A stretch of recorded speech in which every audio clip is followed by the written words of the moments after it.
latent defects and you. So you're selling your property and you're not sure what you have to disclose and what you don't have to disclose. The words buyer beware are ones that most people know. Caveat Emptor, very fancy Latin words for if you're buying something, you got to do your research to know what it is you're getting, and it's up to you to do that.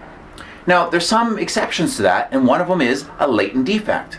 So a latent defect is something that's wrong with the property that a person couldn't easily identify. So something that's hidden, that's behind the walls, maybe it only acts up once in a while. Every spring the basement floods.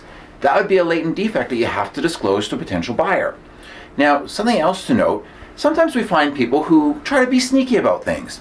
There's a drip or a leak, and instead of fixing it, they just slap on some paint and make it look like it's okay. Rotten ceilings that have been rotten out from leaking bathtubs, and they just paint over it and sell the house.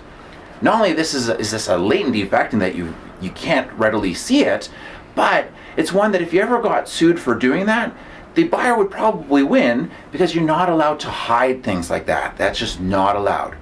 So when you're buying a house or selling a house, you want to make sure that you ask about latent defects. As a seller, you want to make sure you disclose any latent defects, and you want to pay attention to these rules so you don't get into trouble down the road.